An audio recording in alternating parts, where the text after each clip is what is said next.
இன்னைக்கு நம்மளோட டிடிஎஃப் பிரிண்ட்ல எப்படி நம்ம ரோல் சேஞ்ச் பண்ணலாங்கிறத வந்து பார்ப்போம். நம்மளோட பேப்பர் ரோல் வந்து 100 மீட்டர் வரும். அந்த 100 மீட்டர் வந்து இப்ப காலி ஆயிட்டு, ஸோ நம்ம வந்து இப்ப எப்படி புது ரோல் வந்து சேஞ்ச் பண்ணலாம் அப்படிங்கிற மாதிரி நம்ம பார்க்கலாம்.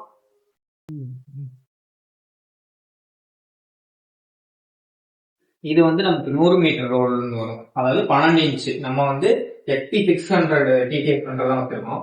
ஸோ அதனால வந்து இது நமக்கு வந்து A3 சைஸ் ரோல் 100 மீட்டர் உள்ளது. இதை எப்படி நம்ம மாற்றோம் அப்படிங்கறத வந்து நம்ம இப்ப பார்ப்போம். அப்படி இதுதான் நம்மளோட XP600 இது டிடிஎஃப் பிரிண்டர் A3 சைஸ். அதுல வந்து இப்ப பேப்பர் முடிஞ்சது பின்னாடி. இதுல வந்து நம்ம டோர் ஓபன் பண்ணோம்னா கீழே வந்து ஒரு 3 லாக் இருக்கும். ஒவ்வொரு லாக்கையா கீழே இருந்து இப்படி மேல நம்ம தூக்கணும் அப்படின்னா லாக் வந்து ஓபன் ஆகும். லாக் ஓபன் ஆயிட்டோம்னா இங்க உள்ள அந்த பேப்பர் வந்து நமக்கு லூஸ் ஆயிரும். நம்ம லாக் போட்டிருந்தோம்னா ஸ்டிஃபா இருக்கும், அதுக்கப்புறம் லூஸ் ஆயிரும். அதுக்கப்புறம் பின்னாடி வந்து நம்ம வந்து பேப்பர் ரோலை வந்து இந்த மாதிரி தனியா இப்படி வந்து இப்படி தனியா கலட்டி இந்த மாதிரி எடுத்துக்கலாம். இந்த மாதிரி வரும். இதுல வந்து நான் எக்ஸ்ட்ராவே பேப்பர் வந்து பிரிண்ட் பண்ணாமே நான் ஸ்டாப் பண்ணிருக்கேன். ஒரு 2 ரீசன் இதுக்கு. ஒன்னு வந்து கோட்டிங் வந்து ஃபர்ஸ்ட்லயும் லாஸ்ட்லயும் கொஞ்சம் இதா இருக்கும். ஸோ நம்ம வந்து ஃபர்ஸ்ட் கட் பண்ணி கூட நம்ம யூஸ் பண்ணிக்கலாம். அதை நம்ம எதுக்கு யூஸ் பண்ணலாம்னா இந்த இதுல உள்ள இந்த ஷீட் வந்து நம்ம வந்து உள்ள வந்து கடைசி வந்து இது பண்ணுவோம். நான் ஃபியூச்சர்ல வந்து எல்லா வீடியோமே நான் போடுறேன். அதுக்கு வந்து இந்த ரோலை வந்து நம்ம யூஸ் பண்ணிக்கலாம். இதுல இருந்து நமக்கு இதோட பவுடர் ஷேக்கருக்குள்ள வந்து போய் அங்க இருந்து பிரிண்டை வந்து இங்க இழுத்துட்டு வர்றதுக்கான பேப்பர், அது வந்து எம்டி பேப்பர் போட்டு நம்ம அங்க இருந்து இங்க இது பண்றது. அதுக்கு வந்து இந்த ரோல்ல உள்ள மிச்ச பேப்பர் வந்து நம்ம யூஸ் பண்ணிக்கலாம். இதுவுமே நமக்கு வேஸ்ட் ஆகாது. இதுல வந்து இந்த லாக் மாதிரி இருக்கும். இதை வந்து நம்ம லூஸ் பண்ணோம்னா இந்த த்ரெட் வந்து லூஸ் ஆயிரும். இதுல வந்து இதை வந்து இப்படி கழட்டி எடுத்துக்கலாம். இப்படி எடுத்துட்டு அதுக்கப்புறம் இந்த பிளாஸ்டிக் இது மாதிரி இருக்கும், இதை வந்து நம்ம இப்படி தனியா எடுத்துக்கலாம். எடுத்துட்டு நம்ம வந்து ரோலை வந்து தனியா கழட்டிக்கலாம். அந்த மாதிரி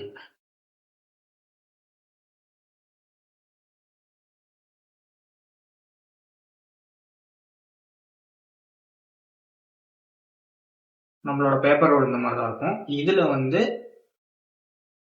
இந்த இதை வந்து இதுல வந்து இன்சர்ட் பண்ணணும். இந்த பிளாஸ்டிக் வந்து இங்க வந்து லாக் ஆகிற மாதிரி ஃபுல்லா லாக் பண்ணிட்டு அதுக்கப்புறம் நம்ம இங்க கலெக்டோம் பாத்தீங்களா, அதை வந்து அதே மாதிரி திருப்பி லாக் பண்ணிடணும்.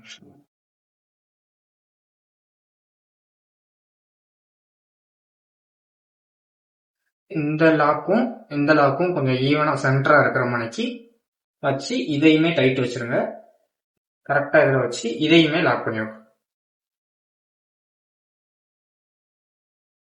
இந்த இதுல வந்து வைக்கிறது வந்து பேப்பர் ரோல் வந்து இப்படி இருக்கணும். அதாவது மேல இருந்து இப்படி உள்ள போற மாதிரி இருக்கணும். அதாவது மாத்தி நீங்க மாட்டிடக்கூடாது. அதாவது இப்படி கீழே இருந்து இப்படி உள்பக்கமா இழுக்கிற மாதிரி இந்த மாதிரி மாட்டிடக்கூடாது.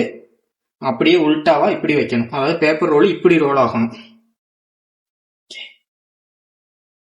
இப்படி வச்சுட்டு இதுல வந்து எங்கிட்டு போகணும் அப்படிங்கிற மாதிரி சில இதுல வந்து இந்த மாதிரி பேப்பர்ல வந்து ஆரோ மார்க் மாதிரி கொடுத்துருப்பாங்க. அதாவது பேப்பர் வந்து இப்படி உள்ள போகணும் அப்படிங்கிற மாதிரி. இதுல வந்து பேப்பரை கரெக்டா இங்க நம்ம கொண்டு வரணும்.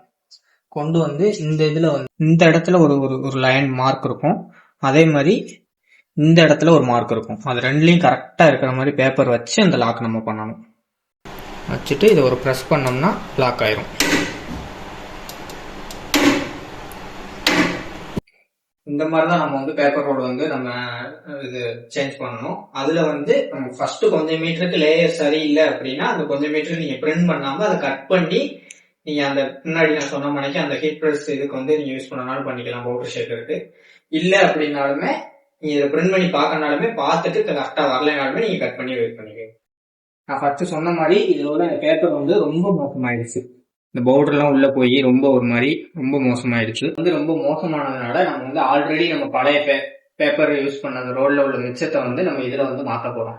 அதை எப்படி மாத்தலாம் அப்படின்னா இந்த ரோல்ல வந்து நீங்க மேனுவலாவே இழுத்தீங்கன்னா நிறைய பேப்பர் வந்து வெளியே வரும். இங்க நம்ம வந்து ஸ்டிக்கருக்கு தான் ஒட்டிருப்போம். இந்த மாதிரி டேப் போட்டு தான் ஒட்டியிருப்போம்.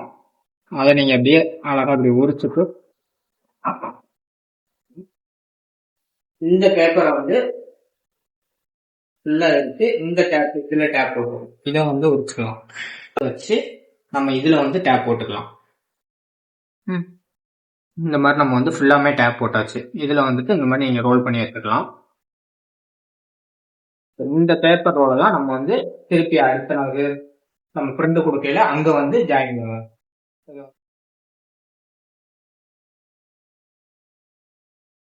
இந்த மாதிரி நம்ம அடுத்து வந்து இந்த மிஷின், அதாவது FP600 TTF பிரிண்ட் மிஷின்ல வந்து நான் அடுத்து என்னென்ன நம்ம வந்து ஒவ்வொரு இது பண்ணும்போது, அதாவது இங்க் எப்படி லோட் பண்ணணும், நாசில் செக் எப்படி பண்ணணும், இது மாதிரி நிறைய விஷயங்கள் வந்து நாங்கள் இனிமேல் TTF சம்மந்தப்பட்ட எல்லாமே போட போறோம். அதே மாதிரி எவ்வளவு மீட்டர் கொடுக்கலாம் ஒரு நாளைக்கு எவ்வளவு நம்ம இது பண்ணலாம், எத்தனை தடவை கிளீன் பண்ணலாம், அந்த மாதிரி நான் எல்லாமே வந்து இதுல வந்து நான் போட போறேன். ஸோ நம்ம பேஜை வந்து ஃபாலோ பண்ணிக்கோங்க, சப்ஸ்கிரைப் பண்ணி வச்சுக்கோங்க.